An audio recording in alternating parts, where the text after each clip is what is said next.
fact, my elk's running a little low. Probably should have shot a bigger elk.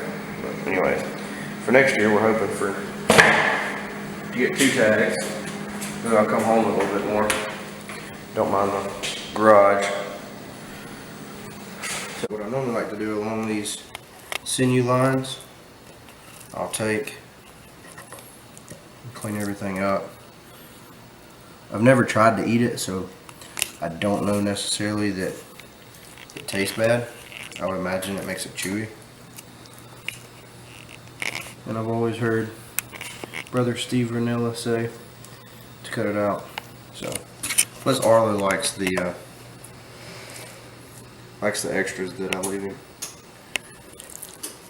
So we'll go on here on these, and I'll make a bunch of little steaks out of it.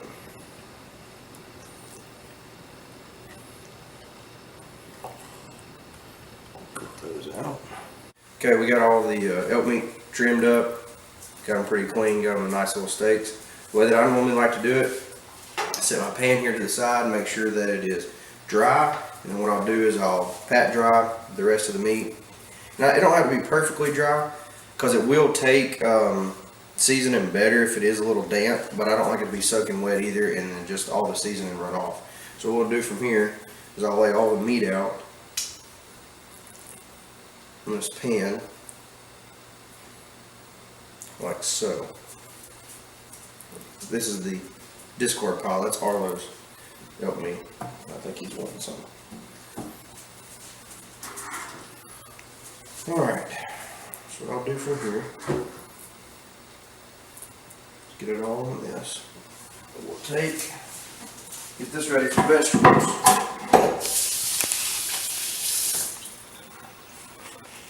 And this is something I struggled with just regular beef steaks for a while. Be really generous with your amount of seasonings that you use. This is flake salt. There's a guy on YouTube, his name is Sous Vide Everything, and he probably has the best steak channel that I've watched. And he recommended flake salt, and since I've been using flake salt, it's kosher is what it is. I got this at Rouse's. It seems to me that it takes to the beef better for whatever reason. And I normally put, and you can get a little closer if you want to, I normally try to put a very liberal amount all over it. And I always under season my steaks. And then for a long time, and then I'm just speaking of beef steaks, not even wild game. And for a long time what I did wrong, I was always about like trying to marinate them and soak them, and I've actually learned that the steak is best by just taking it straight out, patting it dry, trying to get a lot of the blood off of it. And this right here is a garlic season. It's got some pepper in it. In fact, I'm not exactly sure what all they use it for. I use it on everything. It's more like a barbecue season when you buy at the local butcher. And I try to give a very liberal amount of that too. And the only spices that I use are garlic, salt, and pepper. I don't do any type of soaking. And I had always grown up, Mom had always marinated everything. So I use fresh ground pepper all the time. And Mom and them for my birthday. Actually, it was Caitlin.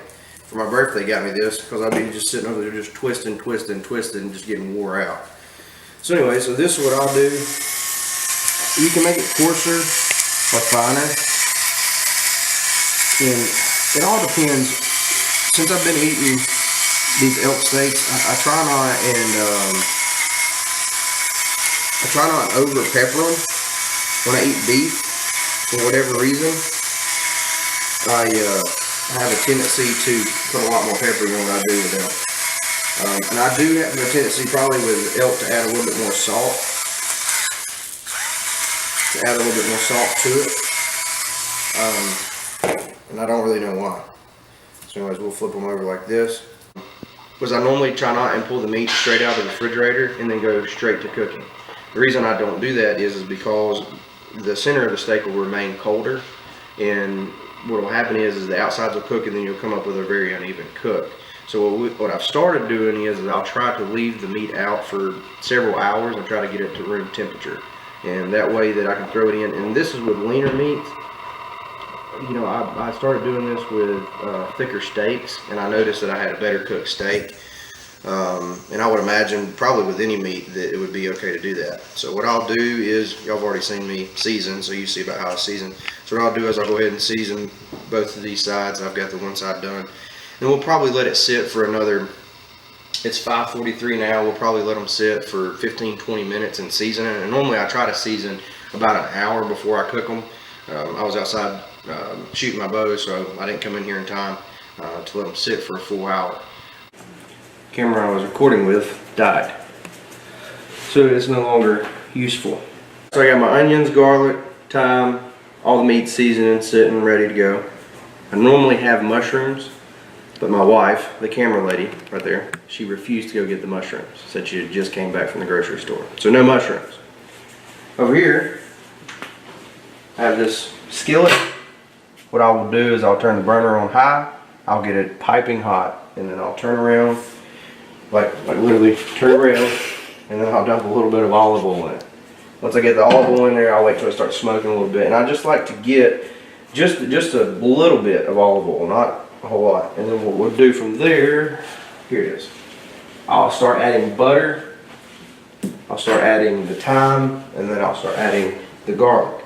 Once all the steaks are cooked, and I do have the juices from the steaks and the butter to kind of make almost like a gravy, I'll add my onions in, and if I had mushrooms, I would cook like a topper for the steaks. So what I'm going to go ahead and do is I'll slice the garlic, and how I like to slice the garlic is from the side when I'm cooking it.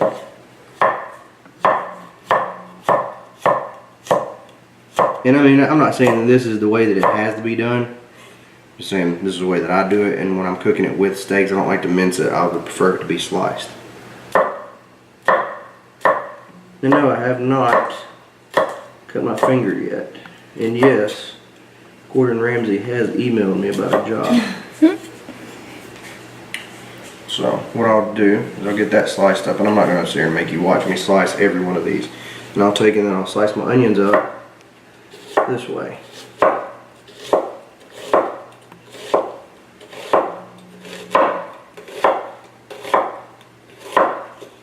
So I'll get them in there lengthways. I'll turn around. You know, I'm kind of torn here. You know, do I want them cut, you know, up again, or I really don't know. So normally we'll just cut them in half. We'll break that up that way. In the time, my wife, not time as in like TikTok, but time as in time. My wife, she complains about it when I put the whole stock in there. So I'm debating on whether or not, I'll start crying here in a second. So I'm debating whether or not, whether to put the whole stock in there or just take and pull them all off onto the steak. Gosh. Alright, so I got everything chopped up. Caitlin, I have demoted Adrienne to dog potty duty, and Caitlin's now, I'm gonna start crying. Good Lord. Caitlin is now running the video camera. So we're gonna go ahead and turn the skillet on. Here we go, this is what I need. Go ahead and turn the skillet on. And it's already hot because we had it in the oven when we were cooking the potatoes, which are, the potatoes. I didn't cook the potatoes, my mother-in-law did. They're gonna be delicious. So we'll let this get real good and hot. We'll go ahead and slice our butter up.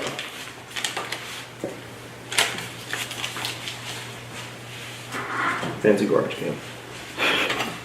Alright, so this is what we're going to do. We'll slice our butter up, and I normally don't add the butter. I add it up, and the butter is normally cold too. But the way that I add the butter, I add it up in sections. So I'm not putting it all. So I'm not putting all the whole stick in there, and then it just cooks down. For whatever reason, the butter really cooks down really fast.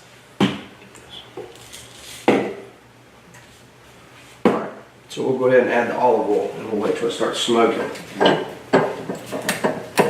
I will pre-warn y'all, when you start cooking like this, it's going to get really smoky. There's no getting around it anyway. We have a vent. A lot of time the vent isn't even good enough, and I should have cleaned the workstation up a little better, but the vent isn't even good enough. We'll just go ahead and open the windows and do something about that sorts. But I'll add, just to lightly cover the pan. What is this thing called? Skillet. Super hot. And this is how I normally tell that it's hot enough, is when we're getting smoke coming off of the olive oil. From here, I'll turn it not low, but I'll turn it down some. And we'll start adding in. I want to stand back. I'll start adding the pot. The steak.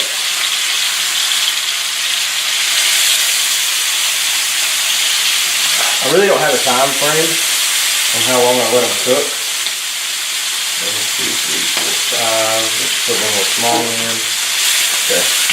So from here, go ahead and add a handful of garlic. And also a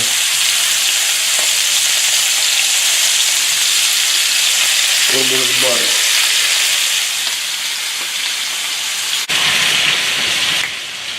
Alright, so it looks like we're getting pretty close to being done. I don't have a great sear on these, like far as a crispy edge, but they're getting done in the middle of getting where it needs to be.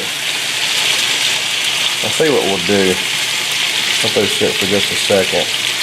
I'm going to give y'all a cut test, just so y'all can see.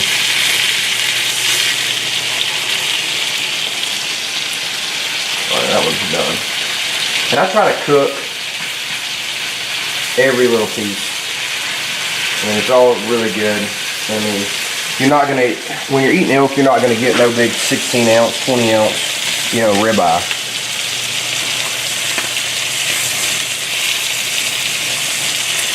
Okay, that one's done too.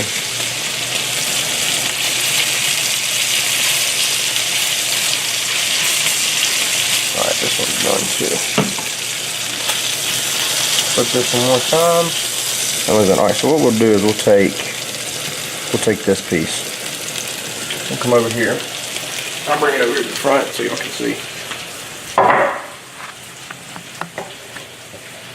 We'll sit for just a second. Let me turn this down. Adrian, you can take over here. So what we'll do, I'll get where you can see me cut. Alright, here we go.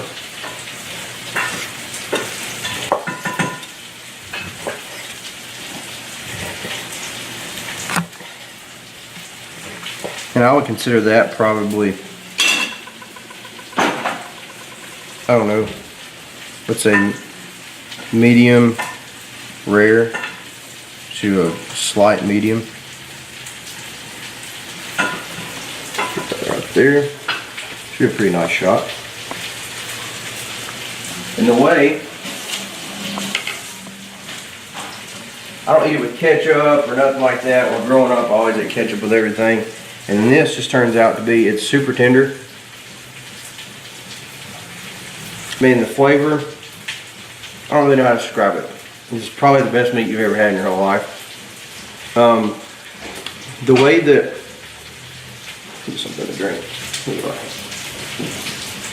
The way that my wife and my sister, they only eat filet. That's what they just like better, and I like ribeye. To me, you try a piece of that? Am I allowed? Yeah, you can come over here. Can my hand be in this video? Yeah. To me, it's like if a filet tasted like a ribeye. So you get all the big flavors of a ribeye. With elk, I think, when I was a kid, my dad pastored a church. We had a guy that gave us a cow that was grain-fed, and from what I remember, the grain-fed cow seemed to be a little bit more sweeter than just like a store-bought cow. That may just be in my head. This would be the closest thing that I could compare to that. So it, you know, to me, there's no other meat that I've ever had that's been better than this. All right, so the battery died. Here's the battery. It's gonna be cut a little bit of the video I was talking about. I was talking about Trenton had done some deer this way. I didn't get to taste it myself. I would assume that it cooks the same way. This isn't even the back strap. I mean, this is just pieces of the ham and shoulder that I told the butcher I want as many steaks as possible. And just since we've been here, since I've let it sit for the past few minutes, it's went from probably a medium rare to a medium. And that's just where the heat's go ahead and radiating throughout the meat. My tips would be, do not overcook. If you cut it and it's too underdone, put it back in there, you know, cook it just for a little bit. I think it serves well with potatoes. I would probably do fried potatoes. I think we done mashed potatoes the last time. Adrienne's doing, what are you doing? What kind of potatoes are we doing this time? Harvest potatoes. We did harvest potatoes and green beans. It is delicious. I wouldn't, you know, probably eat elk any other way. In fact, I'm going to try every animal from here on out this way. Hope y'all enjoyed. Let me know how y'all's recipe goes. If you're going to add stuff, take away stuff, like I said, normally do mushrooms. The thyme is really great. I've seen people do parsley and even red wine. So y'all have a good one. Until next time.